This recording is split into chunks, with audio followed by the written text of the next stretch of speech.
Hello, welcome to the Grand Prix podcast! We're back, baby! We're so back! Fuck yeah. And can I just I say, actually had a whole intro planned, welcome actually. to episode 50. Oh my god. How? I She's know. middle-aged! Ooh, ooh, ooh! It's time to enter our midlife crisis. Let's go. I've been there. Welcome to the first episode all about the upcoming 2026 season, and an even bigger welcome from the Formula One podcast for people who thought they would never watch Formula One. Today, we're getting into the most interesting pre-season in living memory of the sport. We've got new cars, new engines, new teams, and new controversies. Can I get a ooh? Ooh. Thank you, girlies. We're breaking down everything today. The 2026 regulations, what actually happened during pre-season testing, who looked fast, who looked cooked, and why is there a loophole that is causing a right stir up and down the paddock before the season's even started. And if you are completely new here, perfect. You're in exactly the right podcasting space. Last year, Nav and I decided to teach our best friend Reem everything about Formula One and made a podcast recording all of it. Since then, we've been preaching and teaching, explaining and entertaining the whole of the 2025 F1 season and beyond. But enough explaining, now let's get to the entertaining. And since Lewis Hamilton's dating life has been hitting the headlines, let's get into this. Oh, God. Oh, God. Hi, I'm Kim K. Okay, F1 kicked off a 2026 season with something called a shakedown, which was a private test in Barcelona with no cameras or media. It was completely secret. I've tried the private no cameras thing, I really have, but it did not work out. Apparently, the key mistake is trusting someone called Ray J.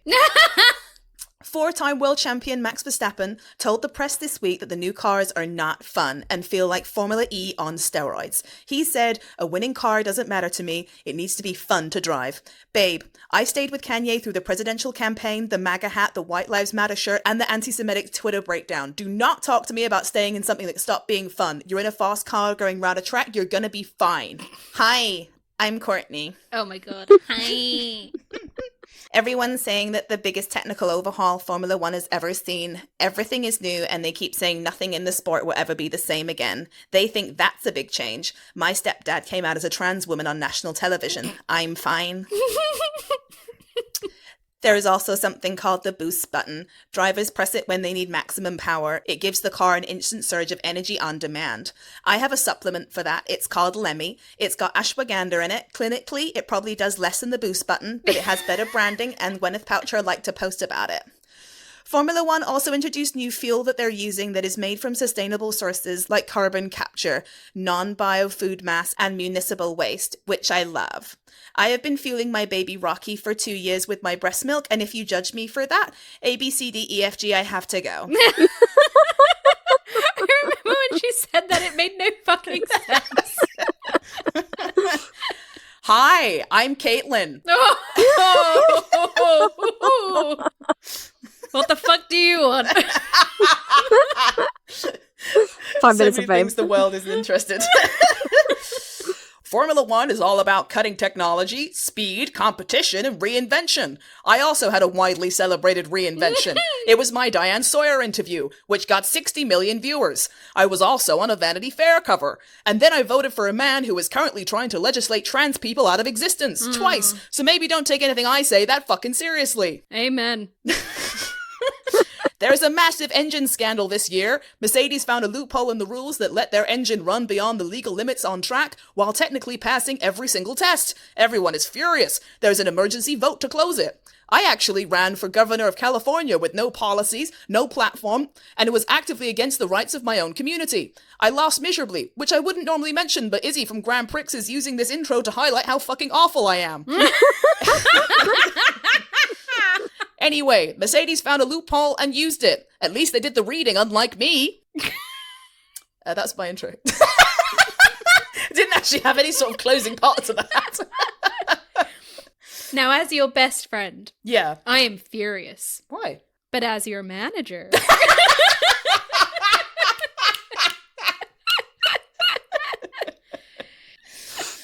Okay, should we get into the 2026 regulations? Yes. Yes. Okay. Because I didn't understand anything. I was focusing on the impressions. What's new? Right, before we get into any pre-season testing, we need to talk about the actual cars, okay? Mm-hmm. Because I know what you're thinking. God, Izzy, you have such a sexy voice. But what do I know about other than the car? Wait. Did you just make yourself coy? Yeah. Because I know what you're thinking. God, Izzy, you have such a sexy voice. But what do I need to know other than the cars are fast, loud, and look cool? The answer is the 2026 cars have loads of new features and changes that will directly affect the racing that we will see on track this year. Don't worry, we will not bombard you with any information. We're going to explain everything. And because this is Grand Prix, we don't do anything the normal way. So we're going to explain it normally and then use a Kardashian-themed analogy for Reem and all of you Grand Prixers that need it translate into something fun and less boring. Ready? Oh, I missed yes. the analogies. Translation for Reem. That is exactly what I did, and I did the same thing where I highlighted it in pink for you. Listen, I miss just checking out in this podcast. The Podimentry's been hard excuse me. work. So with Excuse this me. one, You're not allowed to check out. What? no, but Why are you like checking check out until an analogy is given, and then I can understand. No, it's still meant to It's about try and learning. understand it. But I learn it through the analogies, and then I get the test and during mid-season, and I forget everything. You're a year in, okay? Yes. You're not watching this from the very beginning. You should have like a small baseline knowledge at this point. Sure. Like you're a whole year in. You say sure like that. So stop saying that you're going to check out. Like you understand the concept of an F1 car and shit like that. Like you yes. What did you say about technical stuff? Yes. know your voice said yes and your face said no. Listen, what you're saying is facts. There's no denying. I'm not going to protest it. I'm just saying, like, you've got too much faith in me. Oh, Jesus. As Okay, usual. at least try and stay with us. I'll try. Okay, let's look at the big picture to start. Think of the 2026 regulations like the Kardashians rebranding. In 2022, they moved from Keeping Up with the Kardashians on E to the Kardashians on Hulu. Mm-hmm. They had a new platform, a new look, a new energy. They were the same people, but they were leaner, sharper, and somehow more expensive. That is exactly what Formula One has done with these new regulations. It's the same sport, with the same teams, with a few extras, the same drivers, with a few extras, but everything underneath has been rebuilt and relaunched. And just like the Hulu era, nobody's entirely sure if it's better yet, but we're all watching to see what happens. Yeah. So, for the 2026 rules, the governing body of Formula One, the FIA, worked closely with the teams and the commercial rights holders Formula One to create and roll out these new technical regulations. So, let's see what is new for this year. I'm ready. The cars are going to be lighter and smaller. I wish I could say me. Shit, that should have been the translation for Reem. Okay, the minimum weight of F1 cars has been getting heavier over the years. Me. The more safety features, hybrid systems, and extra make the car go faster elements has meant the cars were very safe and very fast, but weren't very nimble compared to the years before. And this is changing slightly for 2026. So, we all remember Kim's 2022 Met Gala prep, yes? Yes. She Marilyn lost- Monroe. Yes, she lost 16 pounds in 3 weeks to fit into Marilyn Monroe's dress. She still ripped it. Yeah, she did. Although she will deny that. Yeah. And She she had that wore it about ugly 3 seconds. cardigan on top. I know, the cardigan. Ugh, Which they said was why? intentional, but definitely wasn't. No. It was highly controversial and toxic for everyone, but it was undeniably effective and everyone talked about it for a weird amount afterwards. That is the 2026 car. It's been aggressively slimmed down to fit into something iconic. The 2026 cars are shorter, narrower, and 30 kilograms lighter than last year. They've essentially been on the Kim K diet. So, it's also a big goodbye to the ground effect era. That means that the cars will have flatter floors with extended diffuser and bigger openings at the back. Pause. Are you all right, lad?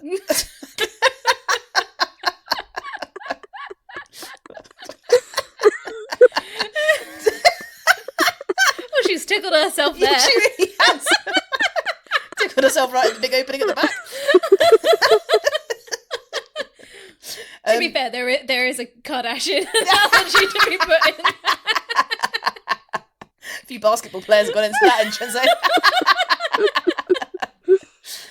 This this will mean less downforce and a higher ride height requirement that should lead to a greater variety of technical setups that suits a larger range of driving styles to help level out the field for all the fans watching.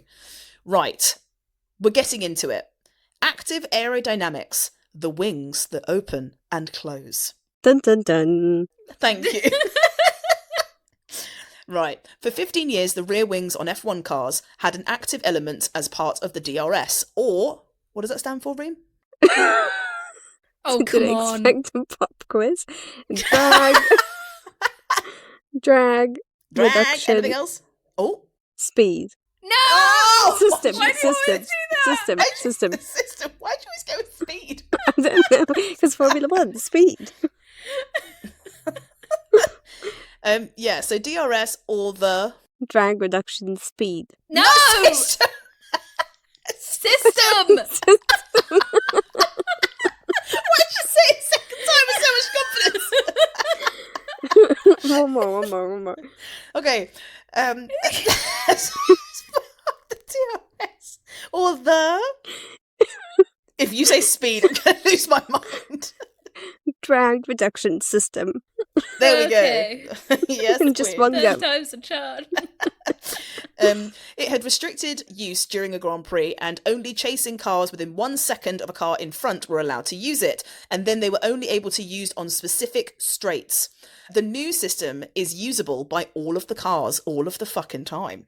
The Ooh. cars will dynamically adjust the angle of both their front and their rear rings depending on where they are on the circuit.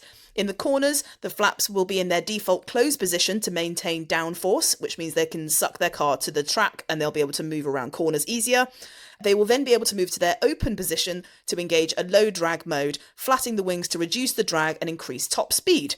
Active Sounds like aero a means saying pause. goodbye to DRS as we... Okay, you need a cold shower. Active aero means saying goodbye to DRS as we know it, because the rear wing flaps can be opened on every designated straight without the need to be within 1 second of the car in front. Reem, would you like an analogy for you? Yes, please. All the girly pops know how important it is to highlight and contour when beating their face. Mm-hmm. Well, F1 is doing just that with all the new active aerodynamics. The cars now have front and rear wings that automatically open and close depending on where the car is on track. So, on the straights, the wings open to cut drag and go faster on the straight line, and in the corners, they snap shut to grip the track and hold the car steady. So, when the cars are on the straights, they're adding highlighter. They're opening everything up, making themselves as sleek and streamlined as possible. And when the cars are in the corners, they're contouring. They're locking everything in, creating structure and holding shape. Kim K did not invent contouring, but she did make it $1 billion industry. Formula One has just done the same thing with a rear wing. Damn, I like that analogy. Thank you so much. So they'll just have DRS all the time. When they want to have it, yeah. But also like the front and the rear wing now open. But that's very cool because DRS is supposed to be like not a thing anymore, but it like sounds like, oh no, it's going to be boring because it's not a thing anymore, but actually it's more exciting because it's just like now whenever they want it. Yeah. There are going to be a lot more crashes. What? You know, it's giving them more speed. She thinks that this just means chaos mode. Yeah. Yes. Okay, so saying hello to active aero means essentially saying goodbye to DRS as we know it. So long, farewell, Auf Wiedersehen, Wiedersehen, adieu. I said goodboo. Okay. Goodboo. The rear wing flaps can be opened on every designated straight without the need to be within 1 second of the car in front. However, being inside that 1 second of the car in front does still bring benefits in the form of overtake mode. Dun, dun, Oh. dun. Overtake mode is a performance aid designed to deliver closer racing and boost overtaking opportunities. The mode is just for attack and is triggered when you're within 1 second of the car in front. That gives them access to extra electrical energy, which can be deployed to overtake or pressure the driver ahead at a single detection point. Would you like an analogy? Yes, please. So DRS was automatic. Get within 1 second of the car in front and the system just handed you a free speed boost. There was no effort required, you just had to be close enough and it kicked in. That's Rob Kardashian. He was just there, in the show, getting airtime because of proximity, not because he worked especially hard for it. With overtake mode, you actually have to work for it. If you get close, you'll get an extra bit of electrical energy and you decide when you want to spend it and where it'll hurt the most. That's Kim, in the same family and starting point, but with a very different level of execution. Damn, that's a good analogy to prefer. Thank you. Do you know how hard it is to try and come up with a Kardashian-themed analogy for something as technical as Formula One? It's fucking hard work. You've done a great That job. one, I like that one because it felt especially shady. So we have the boost button, and drivers can continue to use it in defense as well as overtaking at any point in the lap, as long as they have enough charge in their battery. Drivers can use it all at once or spread it across the lap, depending on where they have the best chance to attack and where they will be most vulnerable. Another analogy for you, drivers have a button on their steering wheels that they can press at any point in the race to deploy maximum power from the engine and battery. They can use it to attack or defend and decide how they want to deploy it and where. Ooh. This is like a Lemmy gummy. Courtney will tell you that it gives you an instant surge of natural energy on demand. Shall I do this in Courtney's voice? Obviously, Yes. why aren't you? Sorry. We're trying to win an award here. This is F1's Lemmy gummy. Thank you. It gives you an extra surge of natural energy on demand, can be used strategically throughout your day, and the ashwagandha does something really meaningful. The difference is the boost button, and it has been independently verified to work. I love it. Applauses all around. Yeah, that's a famous saying. Okay. Battery power. So, drivers for this year and onwards will oversee their own battery recharge. Working with their race engineer, they can select from a range of different modes to recharge their battery, from braking and engine energy. That means that they have 3 tools that they can tactically use when in the heat of battle. Reem, I'm going to hit you with an analogy. Drivers have 3 different modes to recharge their battery mid-race. They pick the right one at the right moment depending on what that race needs. Too much too soon and you've got nothing left. Too cautious and you fall behind. That's Kris Jenner when managing her kids' careers. Icon. She has multiple tools at her disposal, like a product launch, a relationship going public, a very well-timed magazine cover. A podcast, but she does not use them all at once. She reads the room, picks the right one for the right moment, and deploys it exactly when the impact will be at its biggest. The race engineer is Kris Jenner. The driver is whichever Kardashian is currently most relevant. And the battery is the public's attention span.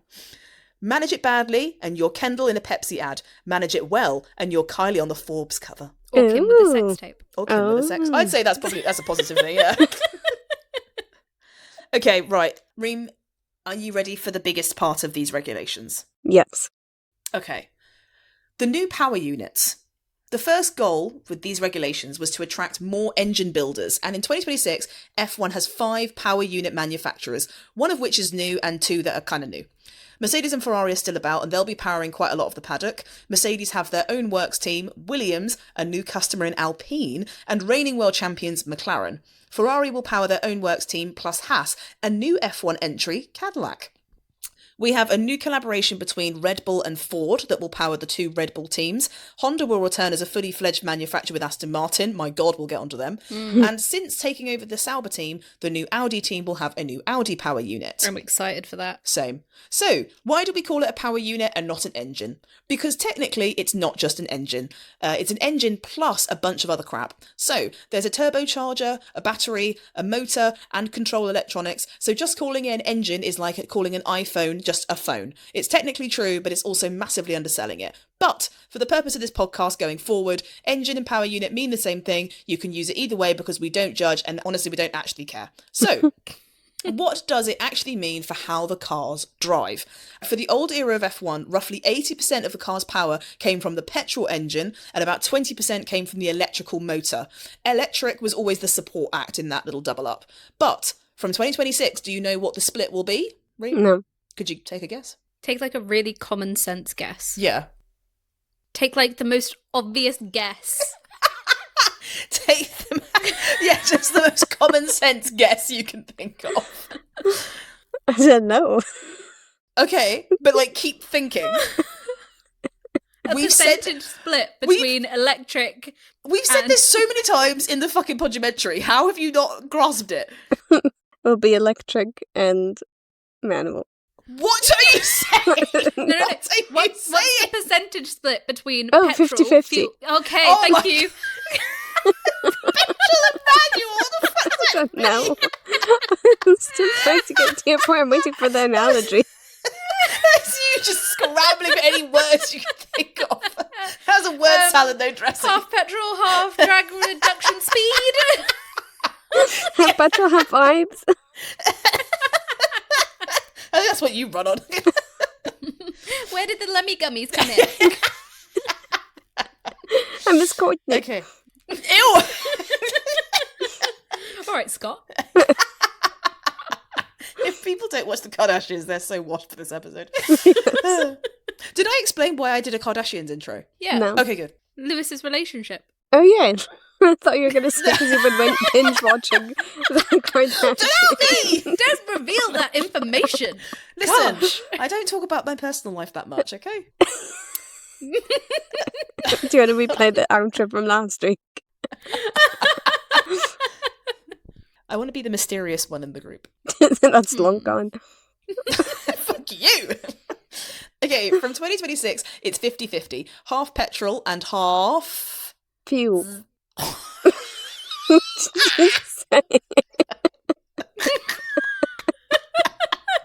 I made a little...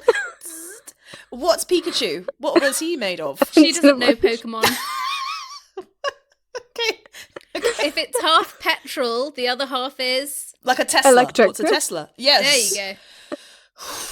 We are literally 2 lines in, and it's like a page of things for me to explain. Do you know what hybrid cars are? Like a Toyota Prius, like the cars that are Ubers. I've told you before, I think I've said it on the podcast, but I've said it off spot. And if you told me the name of a car, I would not be able to describe the car to you. It's actually to me, cars so are cars. fucking true, because I've got in an Uber with Reem before, and I've said what the car is, and she's like turned to me and been like, "What colour is it?" I'll be like looking at the license plate number because I have no idea what it's supposed to look like. But I remember being like, "Oh look, is this blue Prius?" And she's like, "Okay, blue. Why did you add the last word?" Do you want to know something? If someone's picking me up and their windows are tinted, exclusively Ubers or her family, by the way. but if it's someone I know and they're picking me up and their windows are tinted, I'm fucked because I'm able to tell they're in the car. I love the idea of you dating someone and then be like, "Oh yeah, I've got like this like Tybo Herbo truck." Tybo Herbo? Oh no! Fucking no brain cells rubbed off on me. Turbo supercharged V6 Lamborghini, and she's like, "What colour is it?" I feel like you're going to need to get like a bright pink or a yellow car or something, because I Yes. feel like if you were to park in like a car park, you would just not be able to recognise your own car. Not because like you don't remember where you put it, but because you don't know what it looks like. I'm just She's gonna got her have to license like. plate tattooed on her hand. I'm gonna have to get like the cars that unlock with like a sound, so that I can just keep pressing it so I can find which one it is. You did some really obnoxious noise, like, "Ha ha ha ha," so that you You're recognise just going it. to have an air tag in your car at all times. Listen, I'm not gonna drive. Okay. I'm so fucking hell. Saying that, and I don't even have a license. Oh, yeah, because you're such a loser. Whoa. The combustion engine and the electrical motor are now married, and they're both pulling their weight, unlike Chloe and Lamar. Oh, But a 50-50 split... Sorry, that felt a bit rude. Press up. But a 50-50 split means the car is much more dependent on managing battery charge. You can't just floor it all around the circuit. You have to think about where you're spending electricity and when you're saving it. Because if you use it all up in lap 1, you've got nothing left for when it matters. It's the difference between getting paid weekly versus getting paid each month. It's the same money, but how you spend it will be much more strategic. What was in the old engine and what has changed? Well, the old system Go on, had... Reem, tell us. Oh, yeah. it was not 50-50, the old engine. Actually, What was the split before? it was.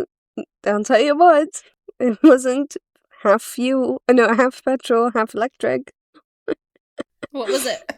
It was more fuel, less electric. What was the split? So they ran out of fuel quicker. Did you have, in the time you've watched F1, have you ever seen any of them running out of fuel? No. Okay, cool. Should we draw a veil over this part? Should Yeah. we move on? Yeah, I think so. I think all the parties are pretty exasperated. Okay. But I was here Okay. to learn, not get pop quizzes. Then fucking learn, dickhead. Right? You took 3 goes to say DRS. After we told you just said the wrong answer. You know why? It's because as soon as you say DRS in my head, all I'm hearing is RuPaul's Drag Race. Why? DR.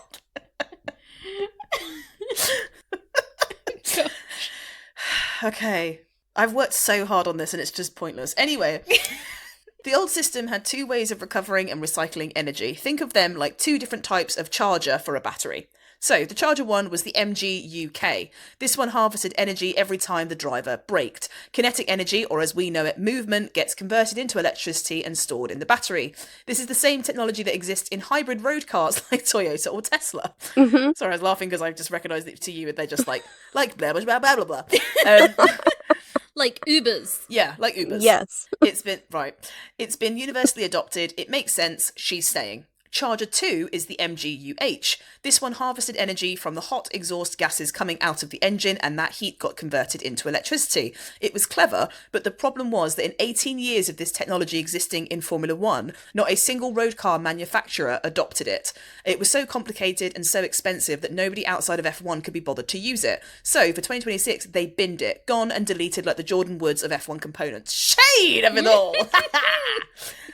Okay, so they removed a charger. Does that mean less electrical power? You think so, but actually no. Because they removed the MGUH, they took all that budget and complexity and threw it at making the MGUK, the one that's staying, fucking massive. Oh. So the old MGUK produced 120 kilowatts of electrical power. The new one produces 350. Damn. That is nearly 3 times more as powerful. The electronic motor went from being a useful sidekick to now being an equal co-star. Analogy for Ream. For the last decade, Formula 1 engines were about 80% petrol power and 20% electric. But for 2026, that split is now 50-50, half combustion engine, half electronic motor. The Kardashians are also 50-50.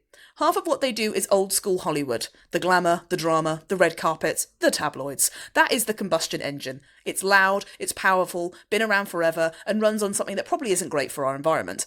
But the other half is their business empires. They have a supplement brand, clothing brands, perfumes, podcasts, makeup, company collaborations, and that is like the electronic motor. It's cleaner, more modern, better for the brand, and is quieter, but absolutely doing the work. Neither half works without the other. Together, somehow it produces over 1,000 horsepower and a combined net worth that makes no logical sense. That's actually a really good analogy. It's a really good analogy. Thank you so much. Do we think we're going to see Lewis Hamilton in a Skims campaign? Oh. In one of those furry thongs that she does? In a merkin. Oh, it's giving CUNTY. Thank you. ABCDFG, I have to go. No, those hairy thongs are an abomination. What the fuck is that? Why make that? What is the point? Who the fuck is wearing them? I saw an influencer like hyping them up, like, oh my god, yes. And I'm like, they're not gonna make you a brand ambassador. It's a horrible product. Move on. The fuck? Awful. Am I in you guys aren't saying shit. No, you guys went to Skims and bought some without me? Huh? Answer me. No, I can't say I like them. That's fair. That means Nav. Okay, for listeners at home, Nav tried one on and she didn't like it. No. She tried every colour in the damn store. Including the limited edition pink. Hey, Reem, Hey. you done with learning now? No. Good, because we got one more for you. There's more.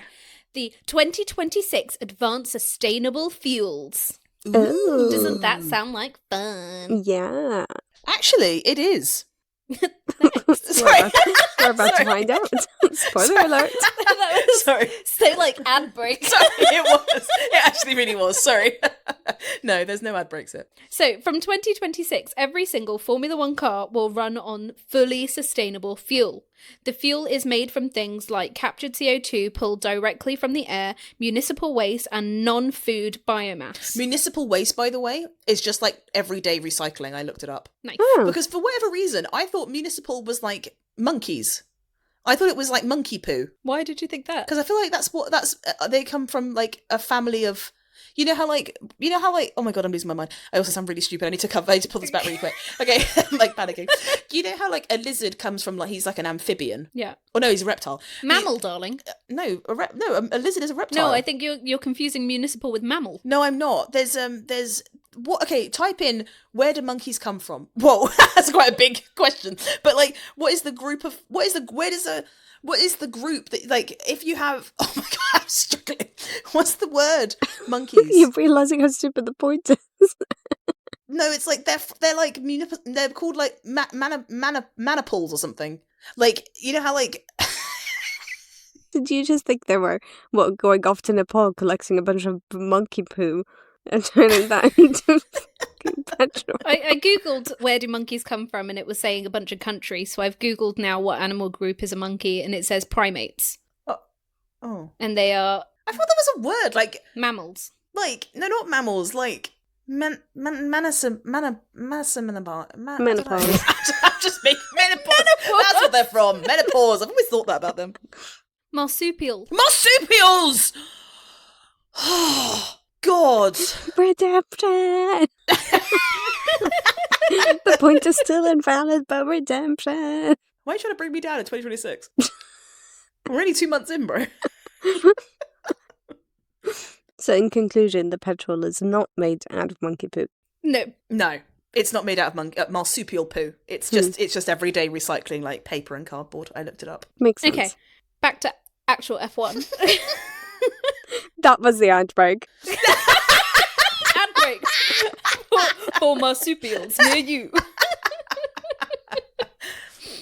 F1 has been working towards this for a while. For the last few years, they were running on a 10% sustainable fuel blend, which acted as a gateway drug to going fully green. Do you know why they're trying to go fully green? Because they have to be net zero by 2030. Exactly that. But apparently the cars are the smallest part of it.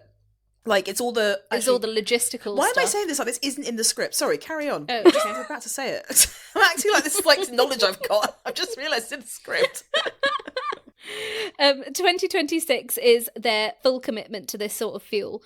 We don't know yet if the fuel will affect performance. Sustainable fuels are slightly less energy dense than fossil fuels on paper, but with the new hybrid system providing half the car's power anyway, the impact might be minimal. Reem, do you understand what a fossil fuel is? Fossils. Da-da-da. Dun, dun, dun.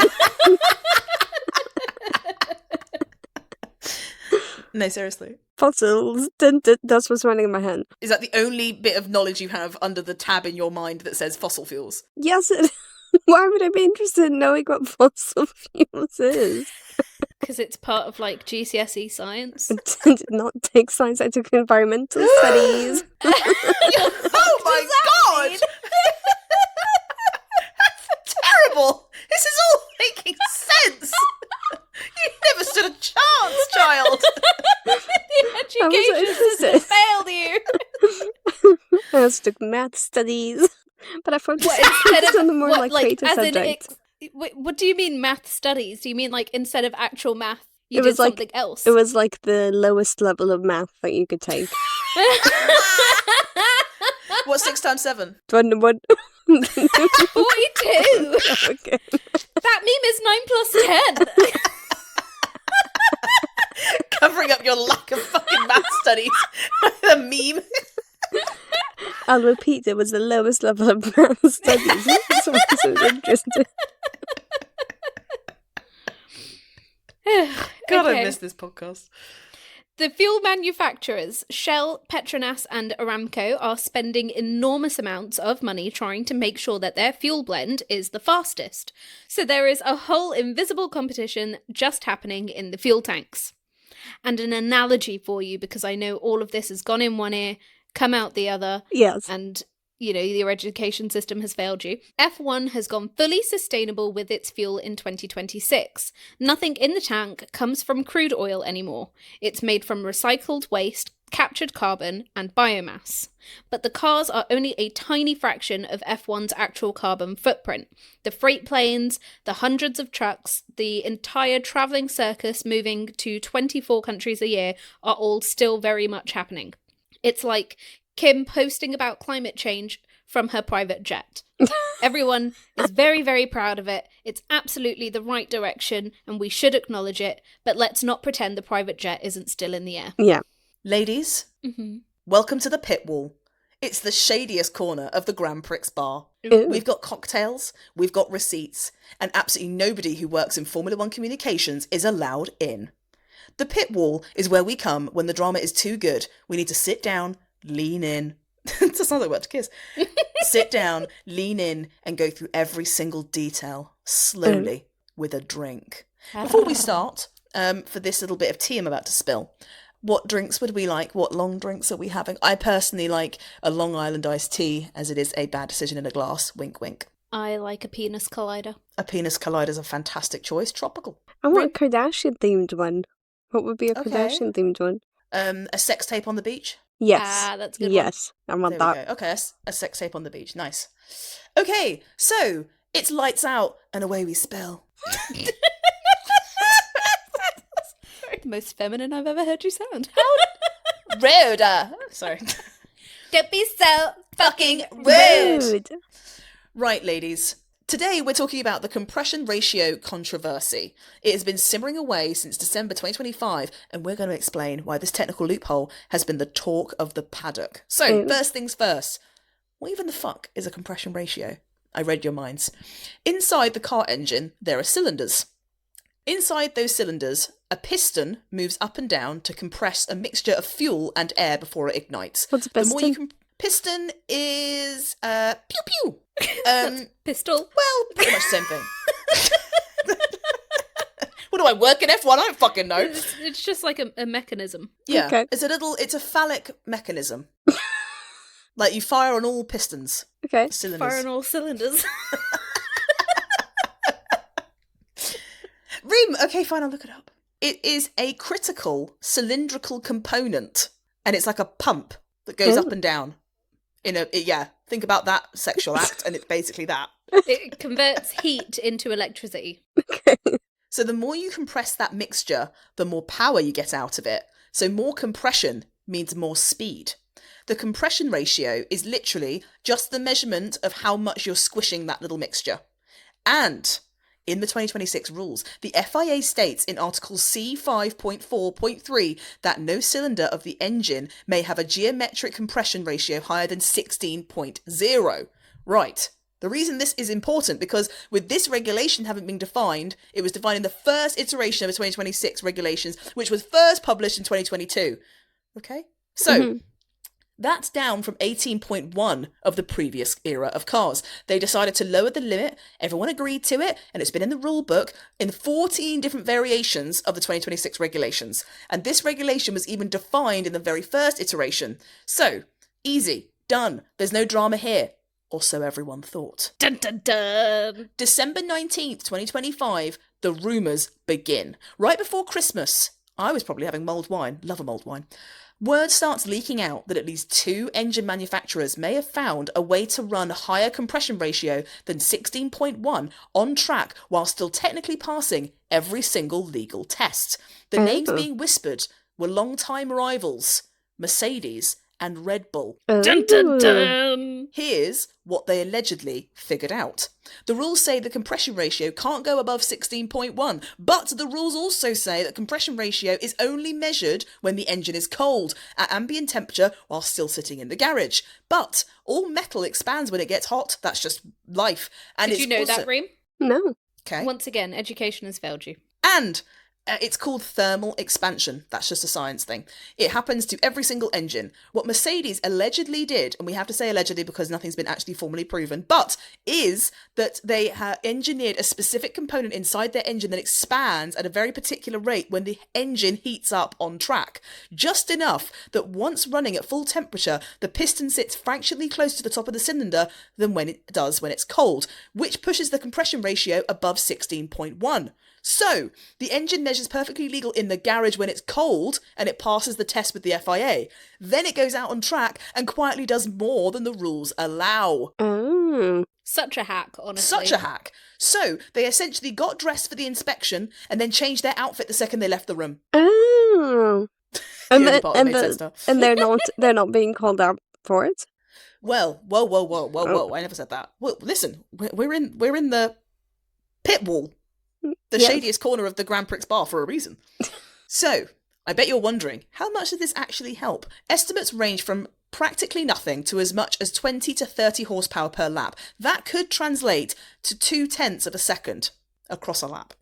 In a sport decided by thousandths of a second, that is a proper game changer. And I know what you're thinking. Wait, was Red Bull doing it too? Why did you mention that part and then didn't follow up and then just talked about Mercedes? And why were they the ones kicking off about it? Because allegedly, this is the part of the story I like a lot, Red Bull tried to do the same thing, but they couldn't get it to work as well as Mercedes did. So they're throwing a tantrum. Yeah. Red Bull's engine department, Red Bull Powertrains, has managed to poach a significant amount of personnel from Mercedes since 2022 because they knew that they were going to start doing this whole engine debacle. Their technical director, Ben Hodgkinson, literally used to work at Mercedes as a senior engineer. So the theory is that they knew exactly what Mercedes was doing because they came from the same place, but they just couldn't execute it to the same level. It's like a who wore it better kind of situation, you know? So, instead of accepting that Mercedes simply did it better, Red Bull allegedly picked up the phone and told everybody. They snitched. Snitches get Stitches. They went straight to TMZ and told them everything. They did. Yeah. They told them. They went to Ferrari, Honda, and Audi. It's the engineering equivalent of not being let into a party and then calling the police to file a noise complaint like a fucking loser. Yeah. It really is. Now, suddenly, it's a whole international incident. Ferrari are furious, Honda are furious, Audi, who are brand new to this sport and have no mind being furious, are furious. There are emergency meetings, there are strongly worded statements, there were journalists being briefed by anonymous sources in December while everyone else was going out doing their Christmas shopping, and meanwhile, Mr. Toto Wolff, the Mercedes team boss, came out and said that Mercedes kept the FIA closely informed throughout the entire design process and received full assurances that what they were doing was fully fucking legal. So either the FIA knew, understood and approved it, in which case is entirely on the other team's sort of situation, or the FIA didn't fully understand what the fuck that they were approving when Mercedes brought it to them, which would make them a them problem as much as everyone else's. What? They were in Christmas mode. They didn't have time to It was before that. It was before Christmas. It's basically a DAS 2.0, right? Yes, it is. Like, it's not is. illegal. It's just a loophole that no one else was able to think up or do. Yeah. And now everyone's kicking off. It is exactly what the sport thrives on, which is the grey area or the technical loophole, scenario, which we've done an episode on before, and we're literally living it now. Don't be bitter, Okay. Oh. just be better. Okay, right. Let's go back to October 2025. The rule change that made everything better. Joke, it made everything worse. Oh. Back in October, sorry, that was a bit aggressive. Back in October 2025, 2 months before the rumours even leaked publicly, the FIA quietly updated Article C 5.4.3. Scandalous. They added a line saying the compression ratio measurement procedure would be executed at ambient temperature. Now, on the surface, oh, I love that you're getting into it. Now, on the surface, that sounds like the FIA is closing a loophole, but what it actually did is confirm it. Because now the rules explicitly say that the measurement happens when it's cold, which means anything happening when the engine is hot is not covered by the measurement procedure. It has been rewritten 14 times since 2022, and somehow it got more ambiguous, not less. So, FIA said McLaren can't win this year, it was too boring in 2025. yeah, they said mix it up, papaya so last year, queen. Which, honestly, they do every single fucking time. Yeah, legit. So, 2 days after Valentine's Day, I know everyone's already pooped from, spending so much time with their chosen significant other. But on February 16th, 2026, it goes to a vote. Right in the middle of pre-season testing in Bahrain, while the other cars are literally out on track for the first time, the FIA formally announces that they are putting into an emergency vote on the matter. Oh. All 5 engine manufacturers, plus the FIA and the Formula One management, so 7 parties in total, have to vote on whether to introduce a brand new hot temperature test from August 1st, 2026. Specifically, they want to add a test at 130 degrees Celsius on top of the existing cold test. They want to close the gap and make the rule actually mean what it's supposed to fucking mean at the start of this whole drama. In August, though. So they're going to let them run August. through until that point, but they can gather up a lot of championship points up until August. Exactly. If you think about, like, McLaren, they won the championship last year by Singapore, but, like, they already had so many points ahead of all of the other teams by the summer break. So it's basically, like, they have a head start. Mercedes could have 1-2s until August 1st. Yeah. And then they've like, already wrapped up a lot of fucking points. Yeah. Damn. To pass, though, they need a super majority. I've literally never heard that word ever used before apart from this. That means that at least 4 of the 5 manufacturers, plus the FIA and FOM, all have to vote the same way. So not even just a majority, they need, like, a super majority. a majority on steroids. Yeah. Why not just make it unanimous? Well, exactly. Ferrari, Red Bull, Honda, and Audi, all four will be voting to add the hot test, and then Mercedes will be standing completely alone on the other side. The voting closes... So they're basically saying then that they know that Mercedes aren't going to vote to add it. Yeah. So basically everyone else needs to just vote to add it. Yeah. Okay. But Mercedes basically have until August to use this to their advantage, and then in the time until August, they could also be thinking and cooking up an alternative, so that by the time that test rolls around, if it gets passed, they can pass that test, or they've already got a backup in place to continue getting championship points. How much has Toto Wolff paid them? Well, it's the same with the DAS. They couldn't do anything about it at the point that they investigated it because it wasn't illegal. So what they did instead was they said, okay, from next year we're going to make it illegal, because you can't then say you have to change everything, 2 weeks out from the season. So I get why they're not making it illegal straight away, but it is still kind of crazy. Like it was just such an oversight from the FIA. 1,000,000%. Right.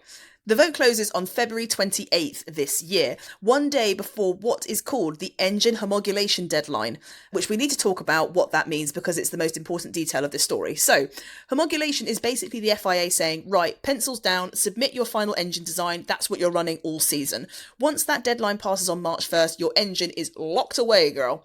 So you cannot go away and redesign it. You cannot make fundamental changes. What you submit is what you race with. So, here is what the FIA has actually done with this timeline. They've set the vote to close on February 28th, one day before the deadline, which means every single manufacturer has to submit their final engine design without knowing for certain whether the hot test is coming in or not. And that puts every manufacturer in an impossible position. Do you design your engine assuming the vote passes and the hot test is coming in August? Yeah, because then what happens to Mercedes if their engine then essentially becomes illegal in August? Exactly. But they have to run the engine because that's what they've been locked into. Yeah. So they're trying to force them into changing their engine beforehand. Exactly. The fuck? So, meaning you could build something that compiles with both the hot and the cold measurement, or do you gamble that the vote fails, design purely around the cold test as the rules currently stand, and risk being caught out from August if the vote goes against you?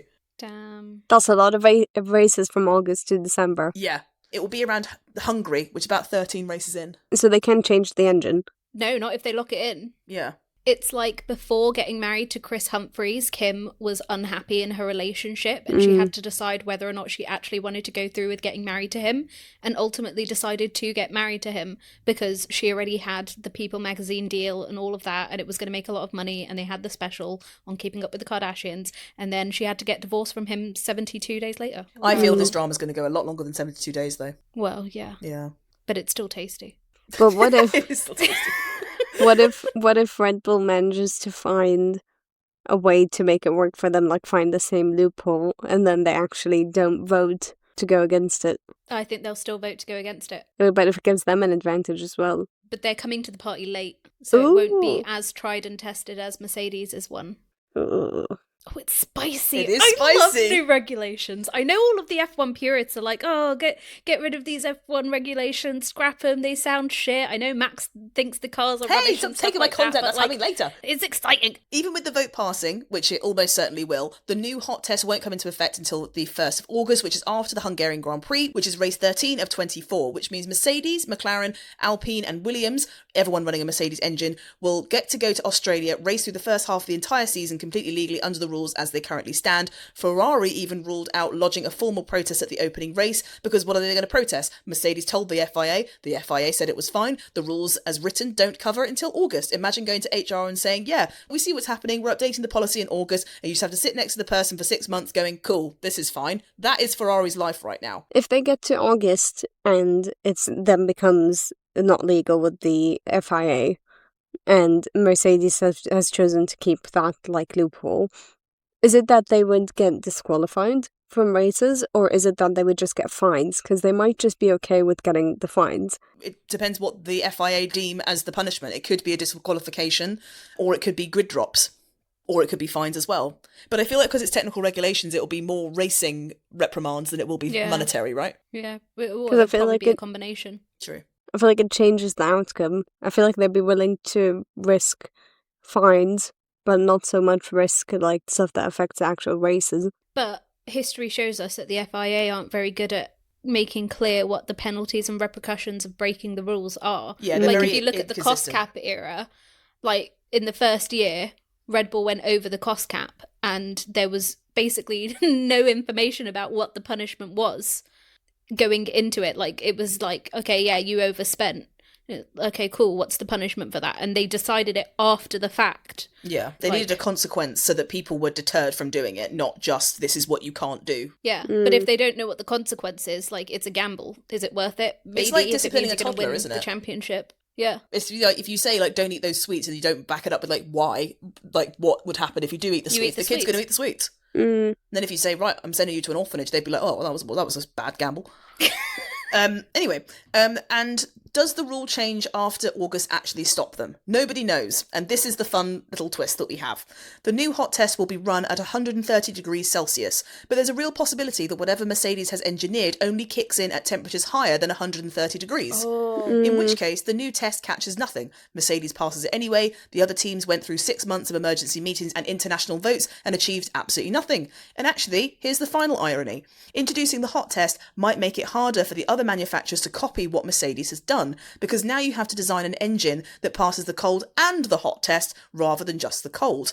There's a much more complicated engineering problem. The rule change designed to hurt Mercedes might have accidentally made it harder for anyone else to catch up on the field. So, to summarise, Mercedes may have found a genius loophole. Red Bull allegedly told on them because they couldn't do it as well. 4 manufacturers voted to change the rules. Mercedes gets to run whatever advantage this gives them for the first half of the season anyway, and the rule change designed to stop them might not even work. We will find out in Melbourne. Now let's cheers our drinks, ladies, to drama, to the pit wall, and to whoever's buying the next round.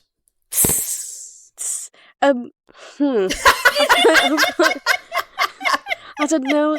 I feel like because also you need to think about the fact that the FIA and that the Formula One big heads are gonna be thinking about entertainment purposes. Did you say the Formula One big head? Yeah, like the seniors and the ones in charge and whatever.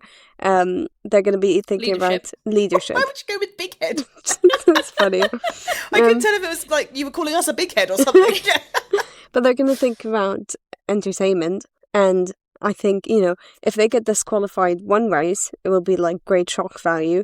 And it will be like, that will keep the fans entertained and it will spice up the championship. But if it's that they end up getting disqualified race after race, with 14 races to go, then it's going to get boring. But also it's not just Mercedes, it's anyone with a Mercedes engine as well. So it's Mercedes, it's Williams, it's McLaren, it's Alpine. Like there's a lot of them that it's going to impact. And, if it is just a fine, yeah, Mercedes and McLaren, championship winning teams, they can cop a fine that doesn't really impact them that much. They've got the money.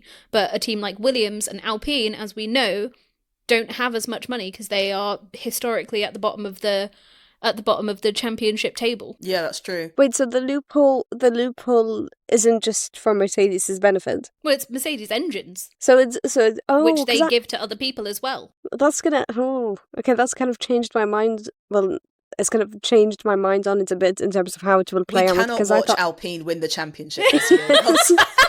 But I thought I refuse to see Flavio Briatore on the top step. But I thought it was going to be like, that's it, like Mercedes, they're going to dominate because they're the only ones that have got the loophole. But if it's a bunch of cars that have Mercedes engine, then... Well, whoa. Yes, the people with the engines will have the benefit. But because the Mercedes are the ones that have come up with this, they will have the superior integration with that car package. Yeah. Do you know what I'm saying?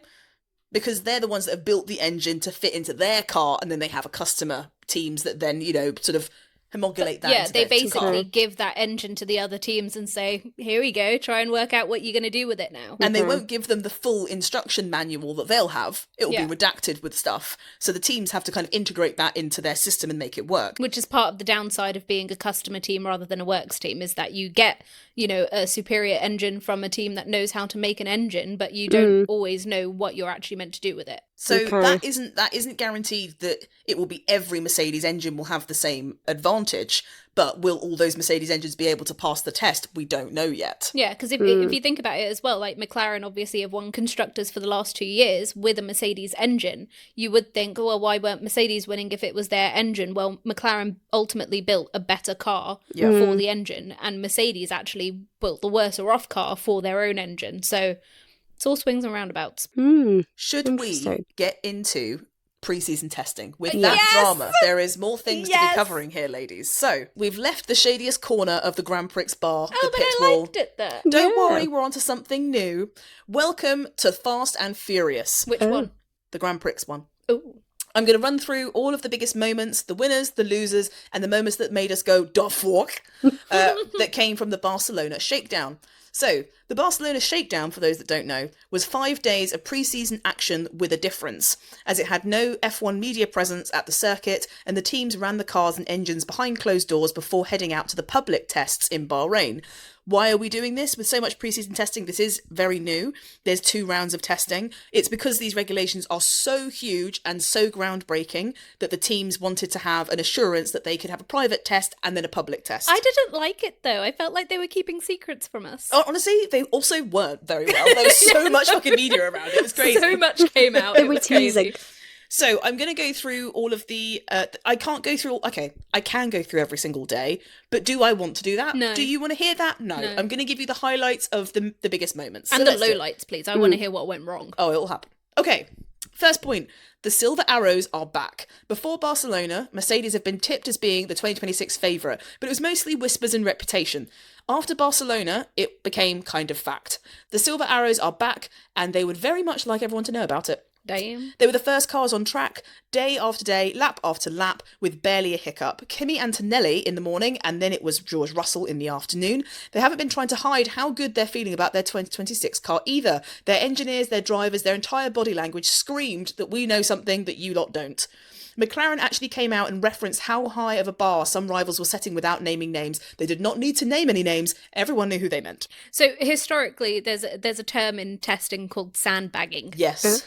And it's basically where the car, like the teams don't really show their full potential. They kind of like, not half-assing it, but they're Lower engine modes. Yeah, they're Okay. using lower engine modes. They're not running as much as they are actually able to because they just want to tease a little bit. They want people to think that they're not as good. So then on the first day of like qualifying in Australia, suddenly everyone is like, whoa, what the fuck? Where did that come from? Yeah, it's Okay. tactics and mind games, and also a lot of teams will have upgrades and different specs of cars that they'll bring to the actual racing. They'll use pre-season testing as a way to be able to have sort of the, you know, the bare bones of what their car is going to be, but they don't want their rivals to see that they have, if they show their true pace, their rivals know where they need to catch up to. If they're not sure, they might be lulled into a false sense of security that, oh, they're not that fast, we're kind of okay, and then when they come to the first race, they are fucked. So that a lot of gameplay goes on. Yeah, and if you show this like really big innovation or something like that, and then all of the other teams see it and see it performing really, really well, they also then have time to try and copy it. Can I give an analogy? Go on then. Oh gosh. Give it a go. So, the 3 of us are doing something called the Conqueror Challenge, where we have to, where we have to hit. We have to hit a certain number of steps, and we have to see who finishes the challenge first. Now, Iz flew. She's already like nearly done with the There was challenge. no She's got sandbagging going on. yeah. She's showed off. She's got like only about 5% to complete, and she's done. 3%. But me and Nav have been head to head. We've been in competition. However, the past 2 weeks, Nav has been pursuing different strategy where she won't update her steps until the end of the week, sometimes even longer than the end of the week. So I'm lulled into this false sense of security, and then I can relax a bit during the week thinking that I'm way ahead, and then I get towards the end of the week and realise that she's ahead or we're already close together again, and I just step my game up. Yeah. I was on a call with Reem, and she said to me, she was like, she's trying to create a trap, and here I am in the trap. I fell for it hard. You know what the fun thing is? I told us that I was doing that before you said that to her. That's called manipulation. I would also like to give some context. Because we're doing a lot of walking, I have somehow ended up with a stress fracture in my foot. Yeah, when Nav revealed it. She's like, my foot hurts. Me and we were like, you're just a loser.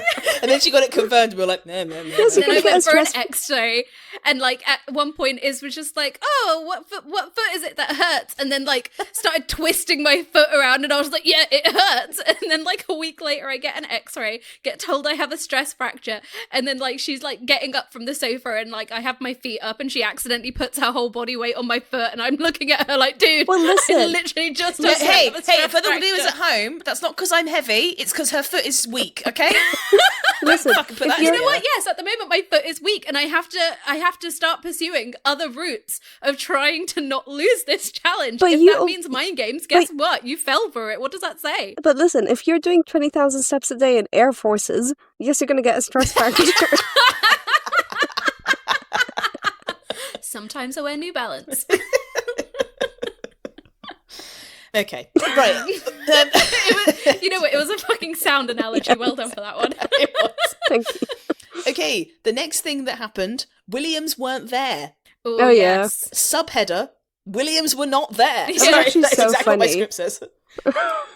No, it wasn't I actually. don't think they found No, that funny. it was so funny because the week that was happening, we were doing the Williams episode for our podumentary, Yes. and we were praising Williams for having this huge like comeback story. They're rebuilding. They're like really changing it up. They're going to become, championship contenders in a few years, and then it gets to preseason testing and they don't show up. Mm. Yeah. We were rooting for you. Did we I were have all to? rooting Did for I you. have to record the extra line of the script for that? Yeah, you Yeah. did. So I was like mid-edit, like whipping out the mics again, being like, Williams did not attend testing. You've got all this hopeful music, and then it goes to tense music towards it. Well, it would be fine, except Williams had spent the entire previous year of 2025 telling everyone they'd basically written off the season to focus all of their energy into 2026. So if you'd ask anyone in the paddock which team would be first out of the pit lane when Barcelona began, it would have been Williams. But they were not at the track. Their explanation was that they were doing virtual testing and optimising for maximum performance, which is a very reasonable explanation dressed up in the clothes of an absolute fucking disaster. They weren't ready, the car wasn't ready, and given everything they'd promised, this is a very, very bad look going into a season they've been building towards for quite a while. And I mean, the rumours were actually that they kept failing their crash tests, Yes, wasn't it? they've got a lot more crash load tests, and the cars are going to be a lot stronger, which means they need to do more lateral load tests. So that was part of it, but also every other team was managing to be there. So Ferrari's long game. Ferrari came in quietly. They kept their little Italian heads down, did their laps, said nothing about performance, and then on the very last day, Sir Lewis Hamilton went fastest of fucking anyone. The whole week, Ferrari had been telling people that they were using a basic Spec A car and saving their upgrades for later. Everybody nodded politely and assumed Mercedes had it all wrapped up, and then Lewis put in the fastest lap of the entire test on the final afternoon. Damn.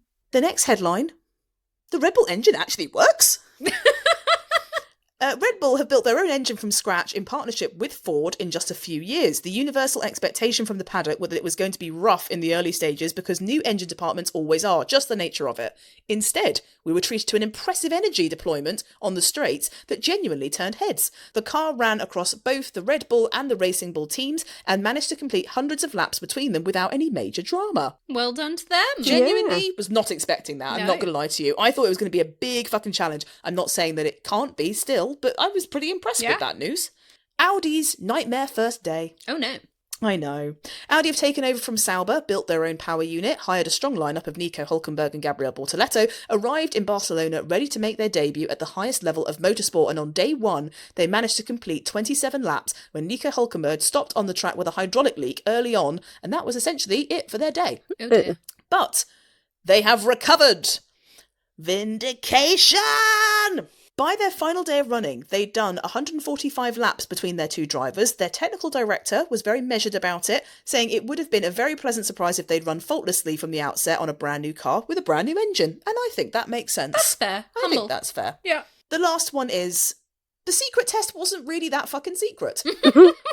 The best subplot of the week was that F1 went to enormous lengths to make this test completely private. There was no media, no fans, and tight security because the whole idea was that the teams could test in peace without anyone seeing things they didn't want people to see. But within hours of day one, the live timing was being shared like online. Photos from inside the pit lane were being leaked everywhere. They were doing Fans were interviews. peering over fences. Yeah. Journalists were piecing together the whole picture from snippets and sources and people with camera phones, and by the end of the week, pretty much everything about what happened in Barcelona had got out anyway. Yep. There's legit interviews with the drivers and the Barcelona shakedown. Like, there's no hiding. But the point was that it wasn't meant to be broadcasted. Like, it was meant to be like, it wasn't going to be on telly, it wasn't going to be shared. I feel like Formula One was like, no, we don't want you being excited, we just want to test. But then everyone was like, hey, it was goodwill, we just want to be involved, we're excited for this new generation of car. And they were like, no. But then halfway through, we're kind of like, oh, but everyone's so excited, there is demand for us to tell people. I'll give you an analogy. It's the Kardashians being like, oh, we want a bit of privacy, we're going to hang up our Keeping Up with the Kardashians boots, and then realising that life without a camera following you around sucks and sign up with Hulu instead. There we go. See? They just want to be wanted. Yeah. Oh, it's Lewis Hamilton and Kim Kardashian sneaking away to a private little place and, you know, thinking that they're living this private life and all of that, and then going to the fucking Super Bowl together where there's cameras everywhere and everyone's going to see them. And they smooched. That might have been AI. That might have been AI, but it might have been real. I think it is real. I thought it was real. And then also the video on Kylie's Instagram as well, where you can hear him laughing in the background. The Bahrain test, Fast and Furious. So, the F1 circus made it to Bahrain for 6 days of proper, open, timed testing across 2 separate test sessions.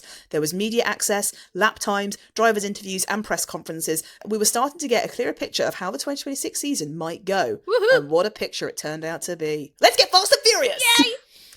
Ferrari's long game has paid off. Charles Leclerc ended the final day of all pre-season testing with the fastest lap time anyone set across the entire pre-season with a 1 minute 31.992 seconds. Damn. He was the only driver to break the 1 minute 32 barrier across 3 tests and 11 days of running. He was almost a full second ahead of the next car on the day. Damn. Ferrari turned up to Bahrain with a rotating active rear wing that nobody had seen before. The fucking kebab wing. Yes.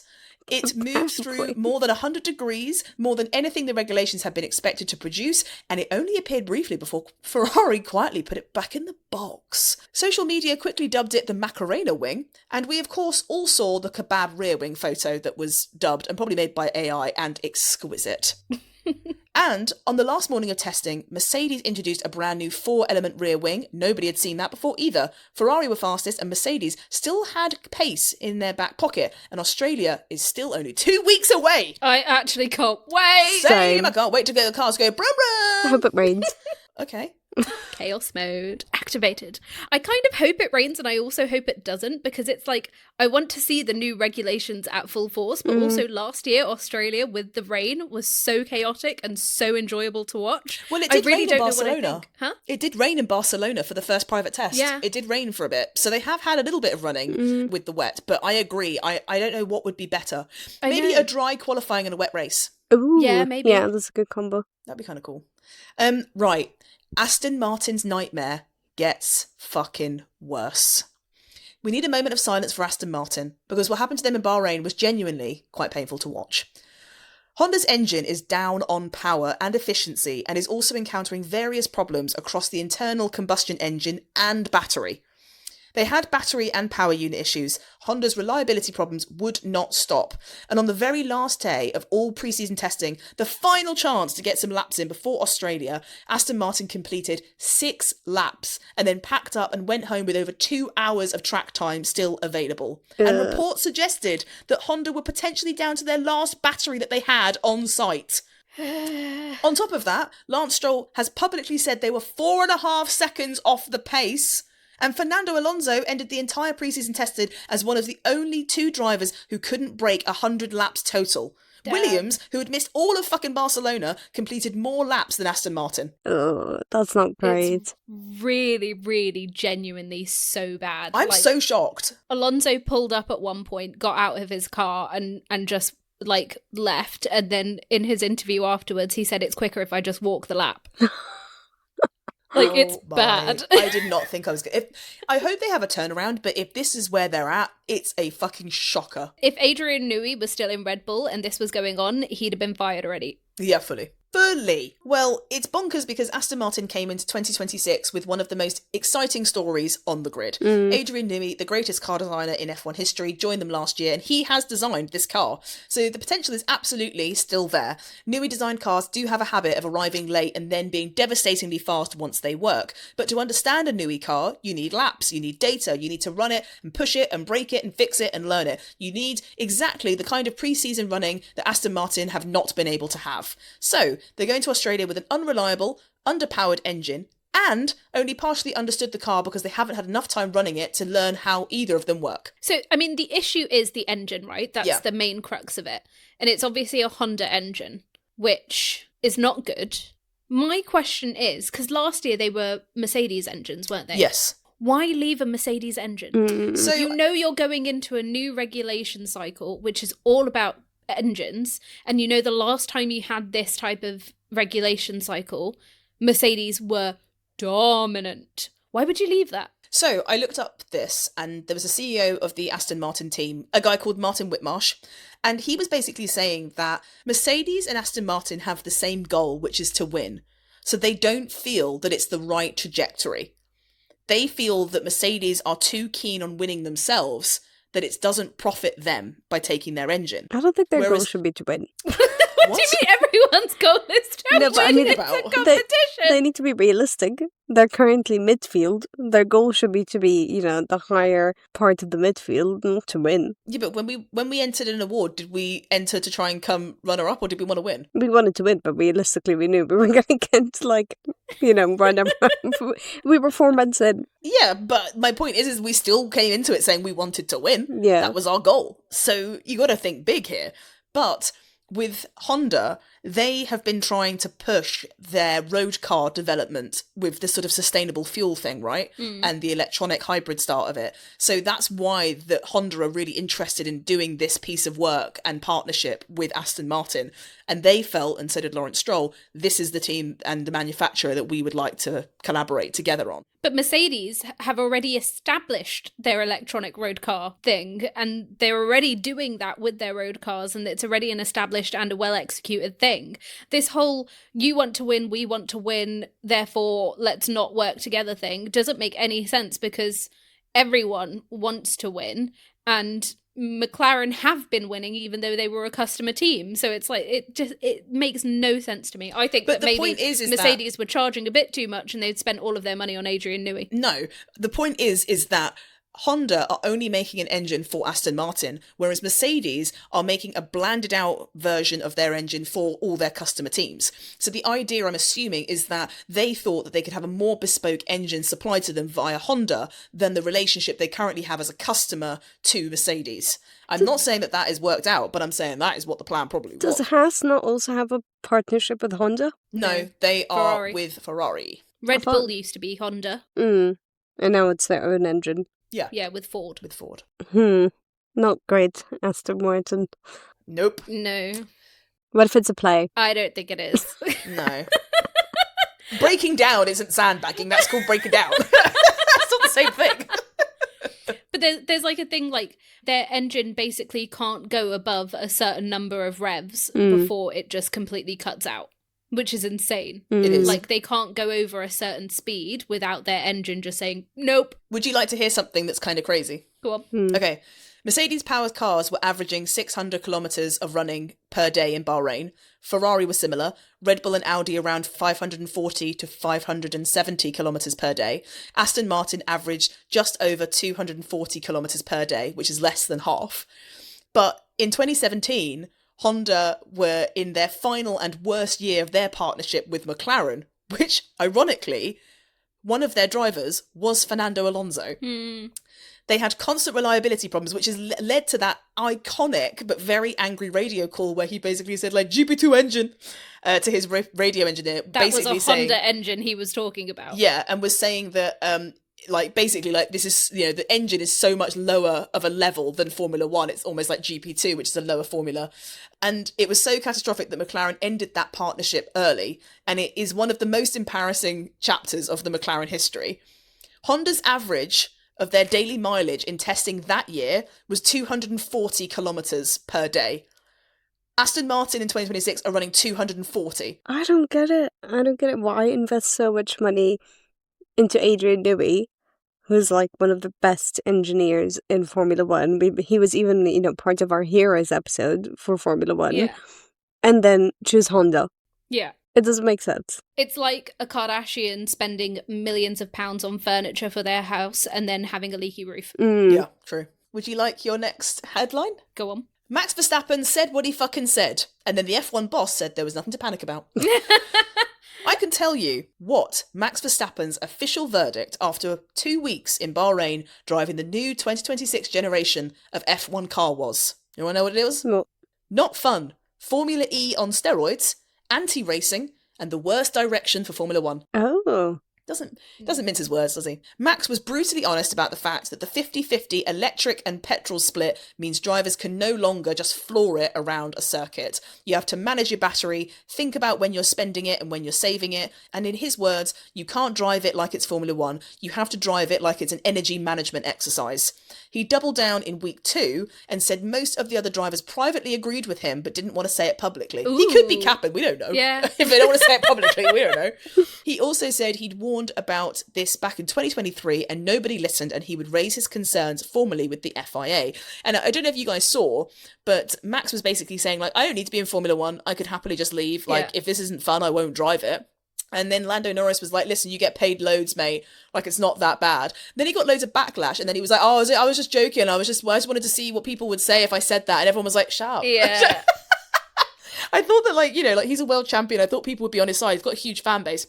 All the comments were like, shut up, Lando. Shut up. I was like, 7 weeks ago, he won the championship. Now he's getting roasted online. He does have a habit of making a catty comment, though.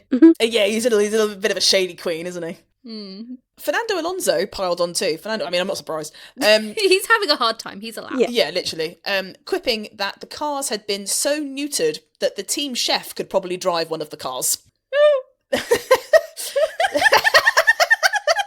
You know what? He might get to Australia and ask the team chef if he can drive that fucking car. I literally never want him to leave.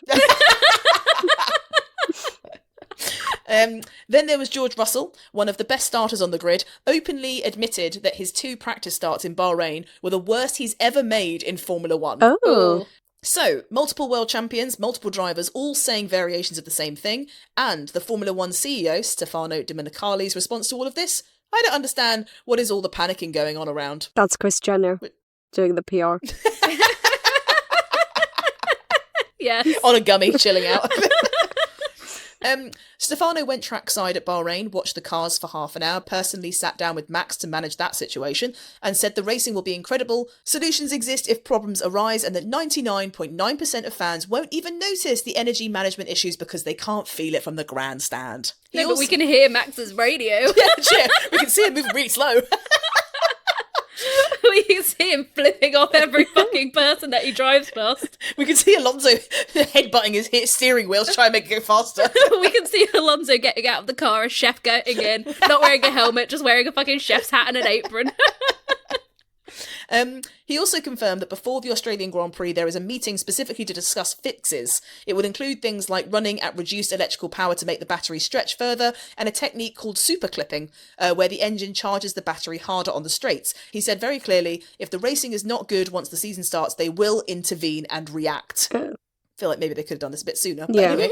So the official position is no panic, but also we have a list of fixes ready and we are meeting about them just before the first race. Again, it's giving Chris. It's giving panic! Yes. It's also giving panic. See, I've got thoughts. Okay. Mm-hmm. You gonna share it? Yes. So with what Max and Alonso are saying, I don't think they're saying it because their car isn't as good. I think it's like based on what you said about the regulations, because when you said in the beginning of the episode some of the things like the boost mode option to help with overtakes, basically having DRS all around and activating it when they wanted to, I think it's like kind of easy mode for them, where it's not so much skill related, it's about how fast you can press a button. It's feeling a bit video game. Exactly, and it's kind of taking the fun out of it. It's not going to be as competition based. It seems a lot more technical. The regulations has made the whole racing aspect of it's a lot more technical. So I think Max saying that it's not fun, I think that makes sense. It's not racing anymore. Yeah. It's a lot of changes all at once. And I think that whilst the intentions of this is to have closer racing and is also to be more sustainable, we have to recognise that if the drivers are the one driving them and they're saying, like, this isn't going to be fun, because I saw that, like, Nico Hulkenberg's battery ran out on the straight doing a qualifying simulation lap. And it's like, what, so we can't even go full speed, like full fucking Vim, sending it round corners when we're on a quali lap? Like, how are we going to be fast on these things? So we're going to have to watch all of this unfolding very, very carefully when we get into this season, because there's so many things that are going to be up in the air and talked about and argued about and changed potentially. Speaking of which, they had to change the start procedure twice. So this one's actually very important and slightly alarming, so please stick with me here. The new 2026 engines have something called turbo lag. Because the MGUH, which is the old bit of the engine that keeps the turbo spinning, has been deleted, the new engines take longer to build up power from a standing start. The turbo needs several seconds to spool up to full boost, which is fine when you're mid-race. It's a problem when 22 cars are about to launch off the grid at the same time. In testing, the starts were absolutely all over the place. Some drivers were getting away brilliantly, and some were barely fucking moving. George Russell was one of the best starters on the grid, and he said his fucking starts were awful. But in the same sessions, Lewis Hamilton launched from what would have been P11 all the way to the lead in the first fucking corner. I can give you an analogy for this if you want. It's not Kardashians related, it's a Reem analogy. You know when you're doing the punches and you like wind up your arm like a million times to try and build power into your punches? That's what the turbo lag is in comparison to just punching. It's spending, a whole minute doing that silly wind-up thing that you do. It's a very niche one, but it works. Yeah, context for people that don't know. When Reem was pretending that she's going to throw hands on us when we've said something insulting or we've playfully pinched her or something, she winds up her arm as though she's ready to punch us, and then she does nothing. So that is basically what Nav was referencing. Me in the changing room. The FIA responded by introducing a 5-second hold before the start procedure, which gave drivers more time to spin up their turbos before the lights went out, which helped. But then another problem emerged. The active aerodynamics, which are those clever wings that open on the straights to reduce drag, were allowed to be in straight mode, so open, on the grid at the start, which meant 22 cars would be launching in low downforce mode, so the fastest they could be, straight into each other at 200 kilometres an hour, and Oscar Piastri described it as a recipe for disaster. I would describe it as a massacre waiting to happen. I would describe it as just why the fuck would that be an idea? Can you imagine if, like, last year they all had DRS on the straight? Shit!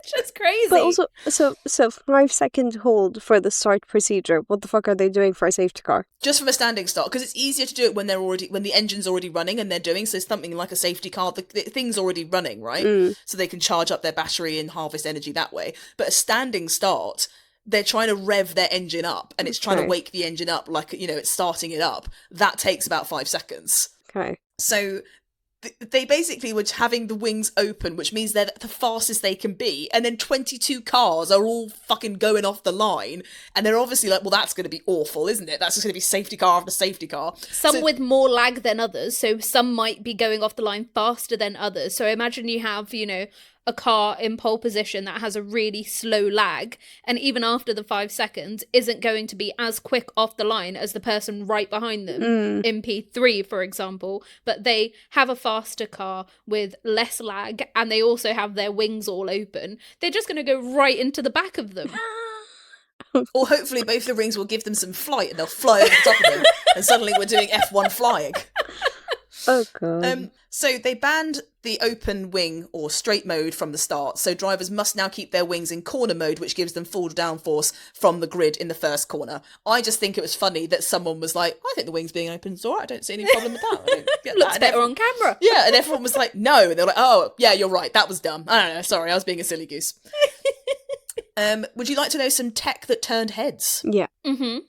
Okay, even with all the chaos, the engineering being done on these new cars is genuinely rather cool and worth a moment of appreciation. So we had Ferrari's rotating rear wing, which, if it works at race pace, could give Ferrari a meaningful advantage in drag reduction that rivals won't be able to match immediately. So it doesn't just open, it opens and does a little flip on itself and opens at a crazy amount.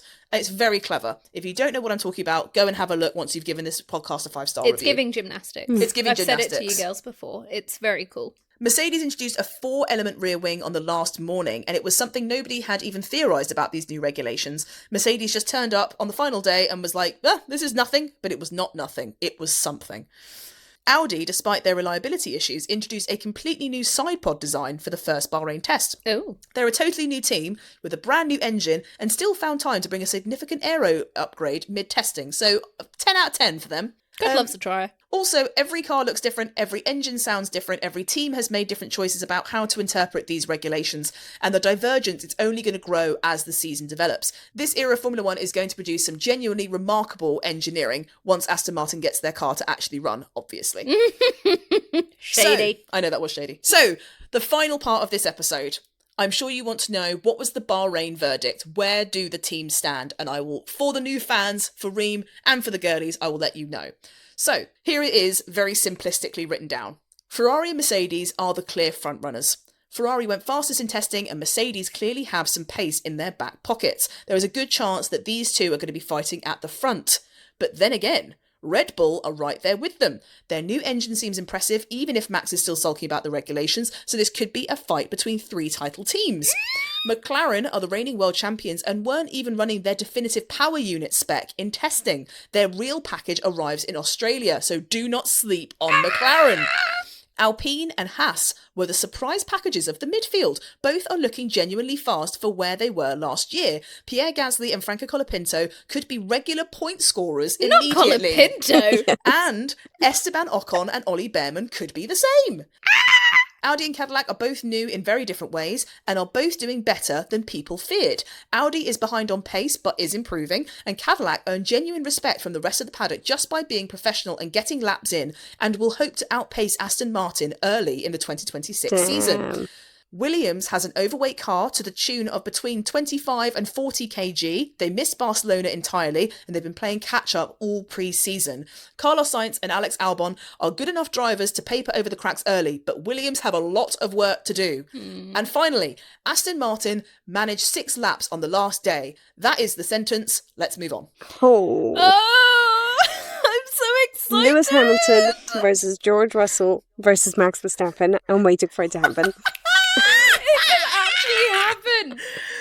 That is going to be incredible. Okay, we've obviously been doing our roundtable predictions for the Red Flags and White Lies docu-series that we've been putting out. Final episode is going to be coming out at the end of this week, so keep your ears tuned for that one. Whoa. Can you hear that? Oh, it's an independent podcast award coming. Sorry.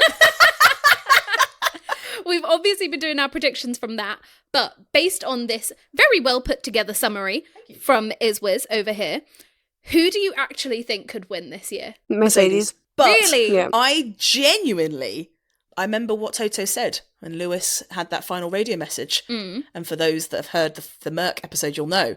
He said, and if we can't win, you should win. And I wonder, he's definitely not going to think that if he's in a fucking faster car of that Ferrari. Oh my God. His daddy era of loving Lewis as a son is suddenly going to be an evil dad era. What the fuck am I saying? I think it would be epic. I would love Ferrari. Imagine if, okay, I know Ferrari have a treacherous past in Formula One. Imagine if they actually fucking did it. Listen, girls, it's the year of the horse. I'm just saying. It all means something. It's the year of the horse. Okay. It all means something. Also, Alex Albon actually tipped Lewis Hamilton to have a very strong 2026. He did. He said that he was like, I think it's going to suit Lewis's driving. Yeah, he did. It's championship incoming. Yeah.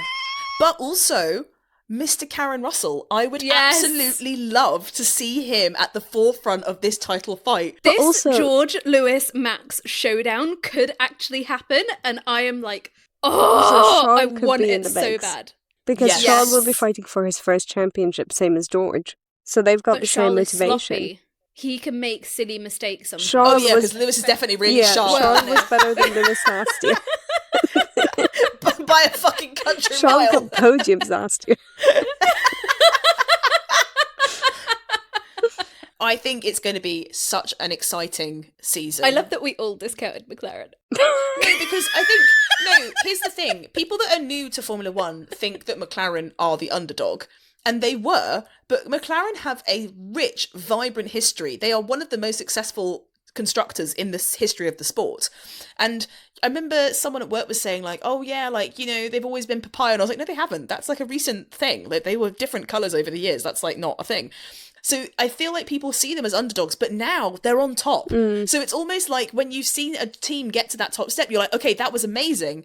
But I want to see someone else go for it. And Mercedes have had a huge drought of constructors and drivers' titles. Ferrari have had an even longer drought. Verstappen and Red Bull have got this new adventure, new people in the team. We don't know what's going to happen with Isaac Hadjar, for example. There's so many exciting elements to it. And I would love to see a different constructor winning this year. And as well, I would love to see a new champion be crowned. That'd be so cool. Yeah. Yeah. Also, Alpine I'm versus so Haas excited. again. I know. Because Literally. that's going to be interesting. And it's going to be nice to see Franco Colapinto beat his record of 0. An easy record to beat. I'm going to be insufferable on the first race week. I'm just going to be so excited. All of my co-workers are going to hear nothing but F1 stuff. I saw a post that came up on my feed that was like, it's okay, baby. Cars go vroom vroom in 2 weeks. And I was like, thank you. I needed that.